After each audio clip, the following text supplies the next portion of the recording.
ನಮಸ್ಕಾರ. ನಾವೆಲ್ಲ life insurance policy ತಗೋತೀವಿ, ಪ್ರೀಮಿಯಂ ಕಟ್ತೀವಿ. ಆದ್ರೆ ಆ ಪ್ರೀಮಿಯಂ ಅನ್ನೋದು ಸುಮ್ನೆ ಒಂದು ನಂಬರ್ ಅಷ್ಟೇನಾ? ಖಂಡಿತ ಇಲ್ಲ. ಅದ್ರ ಹಿಂದೆ ಒಂದು ದೊಡ್ಡ ಸೈನ್ಸ್ ಇದೆ, ಒಂದು ದೊಡ್ಡ ಲೆಕ್ಕಾಚಾರವೇ ಇದೆ. Doctor Sudhindra S G. ಅವರ ಕೆಲಸವನ್ನೇ ಆಧಾರವಾಗಿಟ್ಕೊಂಡು ಆ ಬೆಲೆಯ ಹಿಂದಿನ ಕಥೆಯನ್ನ, ತಂತ್ರವನ್ನ ಇಂದು ನಾವು ಬನ್ನಿ ಸರಳವಾಗಿ ಅರ್ಥ ಮಾಡ್ಕೊಳ್ಳೋ ಪ್ರಯತ್ನ ಮಾಡೋಣ. ನಾವು ಕಟ್ಟೋ ಪ್ರೀಮಿಯಂದು ದುಡ್ಡು ಅದು ಎಲ್ಲಿಗೋಗುತ್ತೆ? ಅದನ್ನ ಯಾರೂ ಹೇಗೆ ಡಿಸೈಡ್ ಮಾಡ್ತಾರೆ? ಈ ತರದ ಪ್ರಶ್ನೆ ಯಾವತ್ತಾದ್ರೂ ಬಂದಿದ್ಯಾ? ಹಾಗಾದ್ರೆ ಬನ್ನಿ ಇವತ್ತು ಆ ಪ್ರೀಮಿಯಂ ಅನ್ನೋ ಸಂಖ್ಯೆಯನ್ನ ಒಡೆದು ನೋಡೋಣ. ಅದರ ಒಳಗೆ ಏನೇನಿದೆ ಅಂತ ಒಂದೊಂದಾಗಿ ಬಿಡಿಸಿ ನೋಡೋಣ. ನಮ್ಮ ಈ ಪಯಣದಲ್ಲಿ ಮೊದಲ ಹೆಜ್ಜೆ ಪ್ರೀಮಿಯಂ ಅಂದ್ರೆ ಏನು ಅನ್ನೋದನ್ನ ಅರ್ಥ ಮಾಡ್ಕೊಳ್ಳೋದು. ಅಷ್ಟೇ ಅಲ್ಲ, ಕೆಲವರಿಗೆ ಯಾಕೆ ಪ್ರೀಮಿಯಂ ಜಾಸ್ತಿ ಇರುತ್ತೆ, ಇನ್ನು ಕೆಲವರಿಗೆ ಯಾಕೆ ಕಡಿಮೆ, ಈ ವ್ಯತ್ಯಾಸಕ್ಕೆ ಕಾರಣ ಏನು? ಮೊದಲು ಈ ಅಂಶಗಳನ್ನ ನೋಡೋಣ ಬನ್ನಿ. ತುಂಬಾ ಸಿಂಪಲ್ ಆಗಿ ಹೇಳೋದಾದ್ರೆ ಪ್ರೀಮಿಯಂ ಅಂದ್ರೆ ನಾವು ತಗೊಳ್ಳೋ ಇನ್ಶೂರೆನ್ಸ್ ಪಾಲಿಸಿಯ ಬೆಲೆ ಅಷ್ಟೇ. ಆದ್ರೆ ಕಂಪನಿಗಳು 1 ಲಕ್ಷ ರೂಪಾಯಿ ವಿಮೆಗೆ ಇಷ್ಟು ಪ್ರೀಮಿಯಂ ಅಂತ ಹೇಳಲ್ಲ. ಬದಲಿಗೆ ಪ್ರತಿ 1000 ರೂಪಾಯಿ ವಿಮೆಗೆ ಇಷ್ಟು ದರ ಅಂತ ಹೇಳ್ತಾರೆ. ಇದು ಒಂಥರ ನಾವು ಮಾರ್ಕೆಟಿಗೆ ಹೋಗಿ ಕೆಜಿ ಲೆಕ್ಕದಲ್ಲಿ ತರಕಾರಿ ತಗೋತೀವಲ್ಲ, ಹಾಗೇನೆ. ನೋಡಿ, ಇನ್ಶೂರೆನ್ಸ್ ಕಂಪನಿಗಳು ಎಲ್ಲರಿಗೂ ಒಂದೇ ರೇಟ್ ಹೇಳೋದಿಲ್ಲ. ಈಗ ಯಾವುದೇ ಹೆಲ್ತ್ ಪ್ರಾಬ್ಲಮ್ ಇಲ್ದೆ ಆರಾಮಾಗಿ ಆಫೀಸ್ನಲ್ಲಿ ಕೆಲಸ ಮಾಡೋ ವ್ಯಕ್ತಿಗೆ ಒಂದು ಬೇಸಿಕ್ ರೇಟ್ ಇರುತ್ತೆ. ಅದನ್ನ ಸ್ಟ್ಯಾಂಡರ್ಡ್ ರಿಸ್ಕ್ ಅಂತಾರೆ.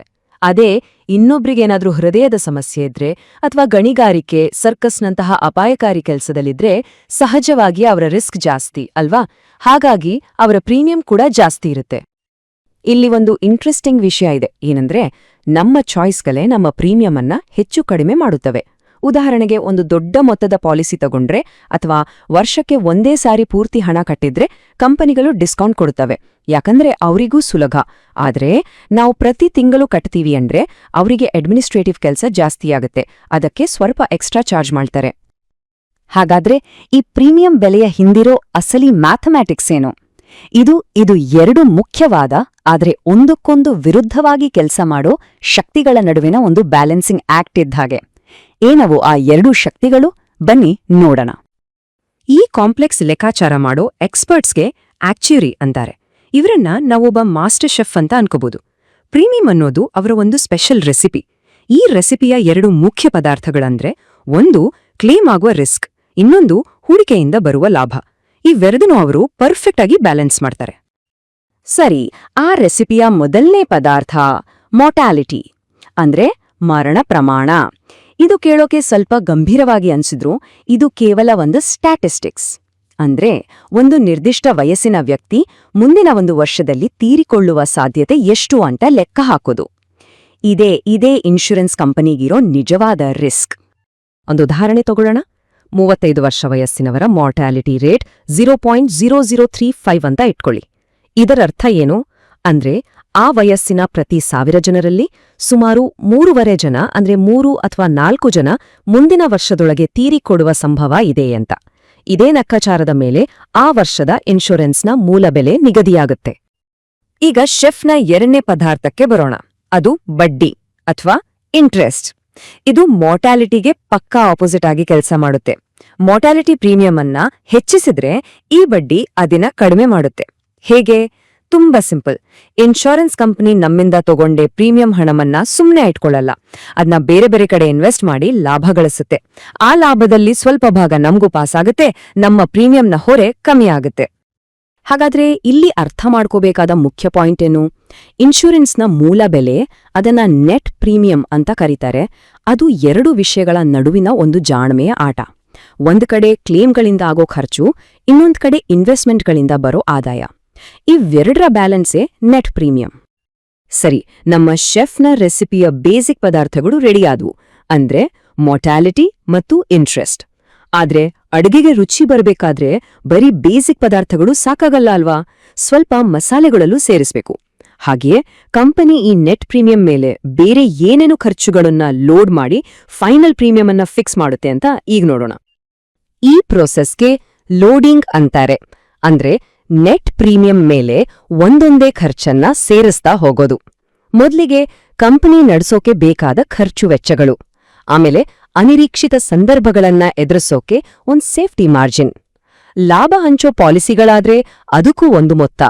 ಇವೆಲ್ಲ ಸೇರಿದಾಗ ಸಿಗೋದೇ ಗ್ರಾಸ್ ಪ್ರೀಮಿಯಂ ಅಂದ್ರೆ ನಾವು ಕಟ್ಟೋ ಅಂತಿಮ ಬೆಲೆ. ಹಾಗಾದ್ರೆ ಈ ಎಕ್ಸ್ಟ್ರಾ ಖರ್ಚುಗಳು ಅಂದ್ರೆ ಏನೇನು? ಯೋಚನೆ ಮಾಡಿ, ಒಂದು ದೊಡ್ಡ ಕಂಪನಿ ನಡಿಬೇಕಾದ್ರೆ ಏನೆಲ್ಲ ಖರ್ಚು ಬರುತ್ತೆ? ಏಜೆಂಟ್ರಿಗೆ ಕೊಡೋ ಕಮಿಷನ್, ಸ್ಟಾಫ್ ಸಂಬಳ, ಆಫೀಸ್ ಬಾಡಿಗೆ, medical checkup fees, policy stamp, stationery, ಅಪ್ಪಪ್ಪ, ಹೀಗೆ ಪ್ರತಿಯೊಂದು ಸಣ್ಣ ಪುಟ್ಟ ಖರ್ಚುನೂ ಈ ಲೋಡಿಂಗ್ನಲ್ಲಿ ಸೇರ್ಸಿರ್ತಾರೆ. ಮತ್ತು ಅಂತಿಮವಾಗಿ ಈ ಎಲ್ಲ ಖರ್ಚುಗಳ ಭಾರ ಬೀಳೋದು ನಮ್ಮೇಲೆ, ಅಂದ್ರೆ ಪಾಲಿಸಿದಾರರ ಮೇಲೆ. ಇದನ್ನ ನಾವು ಒಂದು ಎಮರ್ಜೆನ್ಸಿ ಫಂಡ್ ಅಂತ ಕರೀಬಹುದು. ಯಾಕಂದ್ರೆ ಕಂಪನಿ ಎಷ್ಟೇ ಲೆಕ್ಕ ಹಾಕಿದ್ರೂ ಕೆಲವೊಮ್ಮೆ ಅವರ ಅಂದಾಜುಗಳು ತಪ್ಪಾಗಬಹುದು ಅಲ್ವಾ? ಅಥವಾ ಯಾವುದೋ ದೊಡ್ಡ ಅನಾಹುತ ನಡೆದು ಅನ್ಕೊಂಡಿದ್ಕಿಂತ ಜಾಸ್ತಿ ಕ್ಲೇಮ್ಗಳು ಬರಬಹುದು. ಅಂಥ ಸಂದರ್ಭಗಳಲ್ಲಿ ಕಂಪನಿ ದಿವಾಳಿಯಾಗಬಾರ್ದು ಅಂತ ಈ ಸೇಫ್ಟಿ ಫಂಡ್ ಅನ್ನ ಇಟ್ಟಿರ್ತಾರೆ. ಸರಿ, ಇಲ್ಲಿಯವರೆಗೂ ಖರ್ಚಿನ ಕಥೆಯಾಯ್ತು. ಈಗ ವಿಷಯದ ಇನ್ನೊಂದು ಮುಖ ನೋಡೋಣ. ಒಂದು ವೇಳೆ ಕಂಪನಿಯ ಲೆಕ್ಕಾಚಾರಗಳೆಲ್ಲ ಕರೆಕ್ಟ್ ಆಗಿ ಅನ್ಕೊಂಡಿದ್ದಕ್ಕಿಂತ ಕಡಿಮೆ ಕ್ಲೇಮ್ ಬಂದು ಹೆಚ್ಚು ಲಾಭ ಆದ್ರೆ ಆಗೇನು? ಆ ಎಕ್ಸ್ಟ್ರಾ ದುಡ್ಡು ಎಲ್ಲಿಗೆ ಹೋಗುತ್ತೆ? ಇಲ್ಲಿಯೇ ಸರ್ಪ್ಲಸ್ ಮತ್ತೆ ಬೋನಸ್ ಅನ್ನೋ ಇಂಟ್ರೆಸ್ಟಿಂಗ್ ಕಾನ್ಸೆಪ್ಟ್ಗಳು ಬರೋದು. ತುಂಬಾ ಸಿಂಪಲ್. ಒಂದು ಕಂಪನಿಯ ಆಸ್ತಿ ಅದು ಕೊಡಬೇಕಾಗಿರೋ ಜವಾಬ್ದಾರಿಗಳಿಗಿಂತ ಹೆಚ್ಚಾದಾಗ ಆ ಹೆಚ್ಚುವರಿ ಹಣವನ್ನೇ ಸರ್ಪ್ಲಸ್ ಅಂತಾರೆ. ಇದು ಪ್ರಾಫಿಟ್ ಥರಾನೇ ಕಾಣುತ್ತೆ, ಆದ್ರೆ ಒಂದು ಮುಖ್ಯ ವ್ಯತ್ಯಾಸವಿದೆ. ಪ್ರಾಫಿಟ್ ಅನ್ನ ಹೆಚ್ಚಾಗಿ ಷೇರ್ದಾರರಿಗೆ ಹಂಚಿದ್ರೆ ಈ ಸರ್ಪ್ಲಸ್ನಲ್ಲಿ ಪಾಲಿಸಿದಾರರಿಗೂ ಒಂದು ಪಾಲಿರುತ್ತೆ. ಅದಕ್ಕೆ ಇದು ಸ್ಪೆಷಲ್. ಇಲ್ಲಿ ಬ್ರಯನ್ ಕಾರ್ಬಿ ಅನ್ನೋ ಆಕ್ಚುರಿ ಹೇಳಿರೋ ಮಾತು ಈ ವಿತ್ ಪ್ರಾಫಿಟ್ ಪಾಲಿಸಿಗಳ ಹಿಂದಿನ ಐಡಿಯಾವನ್ನೇ ತುಂಬಾ ಚೆನ್ನಾಗಿ ಹೇಳುತ್ತೆ. ಇದರ ಟೆಕ್ನಿಕ್ ಏನ್ ಗೊತ್ತಾ? ಸಿಂಪಲ್.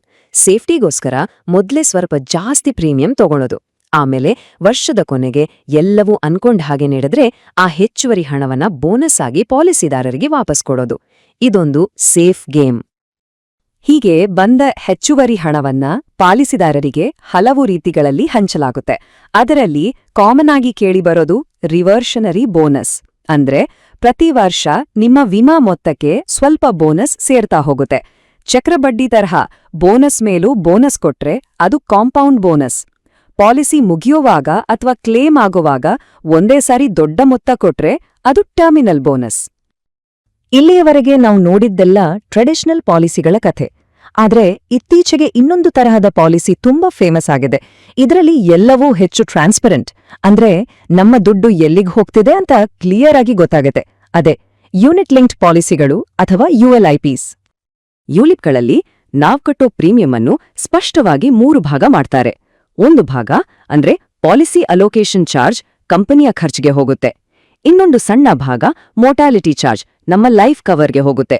ಇನ್ನು ಉಳಿದ ಬಹುಪಾಲು ಹಣ ನೇರವಾಗಿ ಷೇರು ಮಾರುಕಟ್ಟೆ ಅಥವಾ ಬಾಂಡ್ಸ್ಗಳಲ್ಲಿ ಇನ್ವೆಸ್ಟ್ ಆಗುತ್ತೆ. ಇಲ್ಲಿರೋ ಅತಿ ದೊಡ್ಡ ಅತಿ ಮುಖ್ಯವಾದ ವ್ಯತ್ಯಾಸ ಏನು ಗೊತ್ತಾ? ಟ್ರೆಡಿಷನಲ್ ಪಾಲಿಸಿಗಳಲ್ಲಿ ಇನ್ವೆಸ್ಟ್ಮೆಂಟ್ ರಿಸ್ಕ್ ಅನ್ನ ಇನ್ಶೂರೆನ್ಸ್ ಕಂಪನಿ ಹೊತ್ತುಕೊಳ್ಳುತ್ತೆ, ನಮ್ಗೆ ಒಂದು ಗ್ಯಾರಂಟಿಡ್ ರಿಟರ್ನ್ ಕೊಡುತ್ತೆ. ಆದ್ರೆ ಯುಲಿಪ್ಗಳಲ್ಲಿ ಹಾಗಲ್ಲ. ಇಲ್ಲಿ ಇನ್ವೆಸ್ಟ್ಮೆಂಟ್ ರಿಸ್ಕ್ ಪೂರ್ತಿಯಾಗಿ ಪಾಲಿಸಿದಾರರದ್ದೇ. ಅಂದ್ರೆ ರಿಸ್ಕ್ ಕಂಪನಿಯಿಂದ ನಮ್ಮ ಹೆಗಲಿಗೆ ಶಿಫ್ಟ್ ಆಗತ್ತೆ. ಲಾಭ ಬಂದ್ರೂ ನಮ್ದೇ, ನಷ್ಟ ಆದ್ರೂ ನಮ್ದೇ. ಹಾಗಾದ್ರೆ ಇವತ್ತು ನಾವು ನೋಡಿದ ಹಾಗೆ ಪ್ರೀಮಿಯಂ ಅನ್ನೋದು ಸುಮ್ನೆ ಒಂದು ನಂಬರ್ ಅಲ್ಲ. ಅದು ರಿಸ್ಕ್, ಆದಾಯ, ಖರ್ಚು, ಸೇಫ್ಟಿ ಮಾರ್ಜಿನ್, ಲಾಭಾಂಶ, ಹೀಗೆ ಹಲವಾರು ಅಂಶಗಳ ಒಂದು ಕಾಂಪ್ಲೆಕ್ಸ್ ಕಾಕ್ಟೇಲ್ ಇದ್ದ ಹಾಗೆ. ಈ ಎಲ್ಲಾ ವಿವರಗಳನ್ನ ತಿಳಿದ ಮೇಲೆ ಮುಂದಿನ ಸಾರಿ ನಿಮ್ಮ ಪಾಲಿಸಿಯ ಪ್ರೀಮಿಯಂ ಸ್ಟೇಟ್ಮೆಂಟ್ ನೋಡಿದಾಗ ಕೇವಲ ಒಂದು ಬೆಲೆಯನ್ನ ನೋಡ್ತೀರಾ ಅಥವಾ ಆ ಬೆಲೆಯ ಹಿಂದಿರೋ ಈ ಸಂಪೂರ್ಣ ವಿಜ್ಞಾನ ಮತ್ತು ಕಲೆಯನ್ನ ಗಮನಿಸ್ತೀರಾ? ಯೋಚಿಸಿ ನೋಡಿ.